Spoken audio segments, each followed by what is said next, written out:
अस्सलाम वालेकुम। एक दिन सांप की शक्ल में आया और गौस पाक को नमाज की हालत में तंग करने लगा तो गौस पाक ने उस सांप का क्या हाल कर दिया, आप सबसे पहले ये वीडियो देख लें। गौसे आज़म रहमतुल्लाहि ताला अलैह ने फरमाया, एक मर्तबा मैं जामे मस्जिद मंसूर के अंदर नमाज पढ़ रहा था। एक सांप आया और उसने आकर मेरे सजदे की जगह पर अपना मुंह खोल लिया।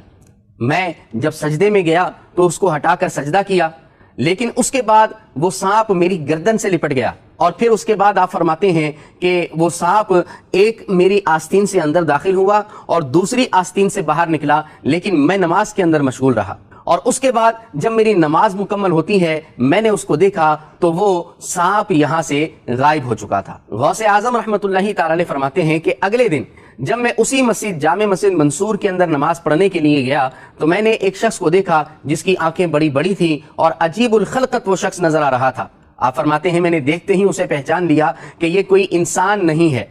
जब गौसे आज़म रहमतुल्लाहि ताला अलैह उस शख्स के करीब से गुजरे तो उस शख्स ने कहा, वो कहने लगा कि मैं वही सांप हूं जिसने कल आपको नमाज में तंग किया था, और मैं जिन हूं, मैंने बहुत सारे औलिया को इस तरह तंग किया है, लेकिन आप जैसा साबित कदम मैंने किसी को भी नहीं पाया। अकल ना हो तो बंदा पैदा होने की तकलीफ ना करे। इन बरेलवियों के अंदर तो अकल नाम की कोई चीज ही नहीं है। भाई अब बरेलवियों को कौन समझाए कि सांप सांप होता है, उसे कोई पता नहीं होता कि ये गौस पाक हैं, शेख अब्दुल कादिर जिलानी हैं या कोई आम बंदा है। सांप के अंदर जहर होता है और उसका काम डसना होता है। अल्लाह के नबी सल्लल्लाहु तआला अलैहि वसल्लम ने फरमाया कि अगर नमाज की हालत में भी तुम्हें सांप और बिच्छू नजर आए तो उसे मार दो। तो आप जिनको पीर कहते हैं उनको चाहिए था कि वो सांप को मार देते, लेकिन आप साबित ये करना चाहते हैं कि वो सुन्नत रसूल पर अमल नहीं करते थे। तो जो सुन्नत रसूल पर अमल ना करे वो वली नहीं होता। आज भी तो वली मौजूद हैं जिन्हें कहा जाता है कि ये अल्लाह ताला के वली हैं, वो तो आज भी मौजूद हैं। उन्हें चाहिए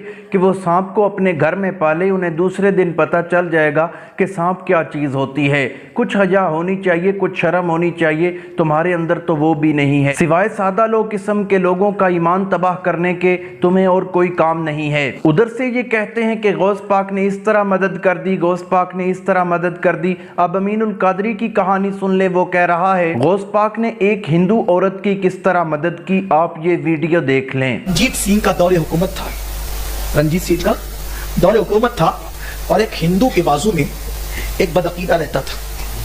हिंदू की बीवी बड़ी खूबसूरत और हसीन थी, जमील थी। वो बदअकीदा ने उस हिंदू की बीवी को देख लिया और देखने के बाद उस पर फरिश्ता हो गया। वो दिमाग लगाने लगा कि किसी भी तरह से इस हिंदू की बीवी के साथ मैंने अपनी नस्सानी ख्वाहिश को पूरी करना है। तो उस हिंदू की बीवी से उसकी आंखें लड़ गई और उसको पाप का दिल चाहा। तो मौके की तलाश में था वो, लेकिन फिर ये हुआ कि उसको मौका नहीं मिला गांव के अंदर। तो इत्तेफाक से वो मियां बीवी दोनों जा रहे थे, उसके मैके पहुंचाने के लिए उसका शौहर जा रहा था। गरीबी का दौर था उस वक्त, तो लोगों के पास इतना माल नहीं था। तो फिर ये हुआ कि वो दोनों चले जा रहे थे। इसको जब खबर मिली तो खबर मिलने के बाद इसने सोचा कि फायदा उठाना चाहिए। ये इनके पीछे घोड़ा लेकर के चला गया, उसके शौहर से कहा कि चलो घोड़े पे बैठ जाओ। उसने कहा नहीं, मेरी बीवी साथ में, मैं कैसे बैठ सकता हूँ। कहा दोनों बैठ जाओ। कहा नहीं, मैं नहीं बैठ सकता मेरी बीवी को लेकर के। तो बीवी को कहने लगा कि तुम बैठ जाओ। उसने कहा नहीं, मैं नहीं बैठ सकती। आखिरकार ये हुआ कि जब बहुत इसरार किया, शिद्दत की, डराया धमकाया, तो उस औरत ने कहा कि मैं और मेरा शौहर तुम्हारे घोड़े पे जरूर बैठ जाएंगे, लेकिन एक शर्त है, तुम जमानत दो कि हमारे साथ बुराई नहीं करो, हमारे साथ गलत नहीं करोगे, बदनियती तुम्हारे अंदर नजर आ रही, बदनियती नहीं करोगे। उसने कहा किसकी जमानत दूं, यहां तो कोई है नहीं।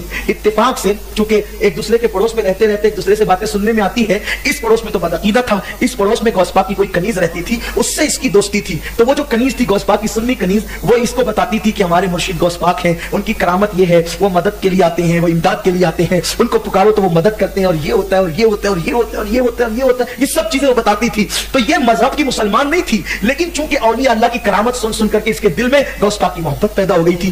तो उसकी सोचा कि मुसलमान है। अब वो तो बेचारी दूसरे मजहब की थी, समझा कि सारे मुसलमान एक जैसे होते हैं, जैसे कि आज भी दूसरे लोग समझते सब एक जैसे होते हैं, इसीलिए लोग बदगुमान भी होते हैं। अल्लाह अकबर। तो जब उसने कहा कि यार जंगल में कौन है जो जिसकी जमानत दूं, एक काम करो, वो तुम्हारे जो बगदाद वाले बड़े पीर है ना, उनकी जमानत दे दो, बस मैं तुम्हारी सवारी पर बैठ जाऊंगी अपने शौहर के साथ। अब चूंकि वो था बदमजहब, उसने सोचा कि बड़े पीर के नाम से मेरी बिगड़ी बन रही है ना, जब तकरीर करते हैं तो कहते हैं हराम है, शिर्क है, बिदअत, लेकिन जब मुराद मिलने वाली होती तो फिर बराबर याद आते हैं। फिर फिर क्या हुआ? कहा ठीक है तुम वो जो बड़े पीर बगदाद वाले ना, बड़े पीर साहब, हम जब उनकी जमानत देते हैं, बैठ जाओ, तुम्हें कुछ नहीं होगा। अब जैसे दोनों मियां बीवी घोड़े पर बैठे, इसने निकाली तलवार और तलवार निकाल करके इसके शौहर को कत्ल कर दिया। जैसे शौहर को कत्ल करके उसकी लाश गिराई और घोड़ा दौड़ाने लगा। जब घोड़ा दौड़ा रहा था तो वो पीछे मुड़ मुड़ कर देखती थी, पीछे मुड़ मुड़ कर देखती थी, पीछे मुड़ मुड़ कर देखती थी। उस बदबख्त ने कहा, ए लड़की, तू पीछे मुड़ मुड़ कर किसे देख रही है? तो उसने कहा, बगदाद वाले बड़े पीर साहब को देख रही है। कहा कि वो अब्दुल कादिर, उसको मरने हुए तो सदियां बीत गई है और वो तो बगदाद में कब्र में है, वो तेरी क्या मदद करेगा?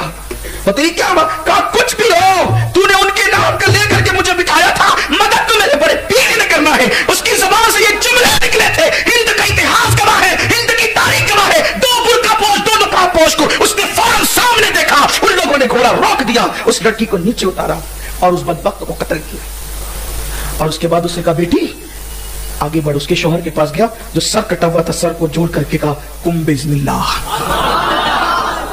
उसका शौहर जिंदा हो गया। वो घोड़ा लेकर के दोनों मियां बीवी जब आए तो रंजीत सिंह के वो के कचहरी के अंदर वो मुकदमा उसके रिश्तेदारों ने दायर किया कि ये घोड़ा तो फुला का है, ये मियां बीवी घोड़ा लाए कहां से, हमारा आदमी नहीं नजर आता, इन्होंने कत्ल किया, हमारा आदमी चाहिए हमें। जब कचहरी में मुकदमा आया तो मियां बीवी ने कहा, ये तो बात है, लेकिन हमने उसको कत्ल नहीं किया, कत्ल तो किसी और ने किया। तो ये बात कैसे मान लेंगे? तो कहा कि अपने गांव में जो गुल मोहम्मद मजजूब है ना, मजजूब, वो जो दो बुर्का पोश आए थे उनमें से एक आवाज उसकी लगती थी, उस मजजूब की। उस मजजूब को पकड़ के लाओ, वो शायद बात करे। तो हजरत गुल मोहम्मद मजजूब को जब पकड़ के लाया गया तो उन्होंने पूरा वाकया बयान फरमाया, कहा कि एक तो गौस पाक थे और एक तो मैं था। इसकी दोस्तों सोचने वाली बात है कि हिंदुओं की मदद के लिए शेख अब्दुल कादिर जिलानी, जिन्हें ये गौस पाक कहते हैं, वो आ जाते हैं, लेकिन फ़लस्तीन में मुसलमानों को गाजर और मूली की तरह काटा जा रहा है। आज ये बाबे मदद के लिए क्यों नहीं आते? 1965 की जंग में तो बाबे बमों को कैच करके बैग में डाल रहे थे और फिर दरिया में फेंक रहे थे, लेकिन आज फ़लस्तीन में मुसलमानों की मदद क्यों नहीं करते? और तुम्हारी कहानी के मुताबिक हिंदुओं की मदद तो करते हैं, मुसलमानों की मदद क्यों नहीं करते? कुछ शर्म होनी चाहिए, कुछ हया होनी चाहिए। अब ये समर कादरी देख लें, वो कह रहा है कि ज़िंदगी में भी वली मदद करते हैं, लेकिन जब फौत हो जाते हैं तो ज़्यादा मदद करते हैं। जब तक जिंदा रहता है वो तब भी मदद करता है, जब कब्र में चला जाए अल्लाह की अता से तब भी करता है, लेकिन दुनिया में रह के वो मदद थोड़ी करता है, कब्र में जाके ज्यादा करता है। दोस्तों कोई इस तरह मदद नहीं कर सकता जिस पर मौत आ जाए, ना वो सुन सकता है, ना जान सकता है, ना किसी की मदद कर सकता है। हमेशा मदद अल्लाह ताला ही कर सकता है। अल्लाह ताला कुरान मुक़द्दस में इरशाद फरमाते हैं, अम्मन युजीबुल मुज़्तर्रा इज़ा दआह व यक्शिफुस्सू, जो मुझे परेशानी की हालत में पुकारे मैं उसकी परेशानी को दूर करता हूँ। इस तरह के मौलवी लोगों का ईमान तबाह करते हैं और कोई इन्हें काम नहीं। इन मौलवियों से बचें और खुद कुरान और सुन्नत का मुतालिया करें। उम्मीद करता हूँ वीडियो अच्छी लगी होगी। अगर अच्छी लगी है वीडियो को लाइक करें, शेयर करें, चैनल को सब्सक्राइब करें। अगर फेसबुक पर देख रहे हैं तो फेसबुक पेज को फॉलो करें। मिलती है एक नई वीडियो के साथ, तब तक के लिए अल्लाह हाफिज़।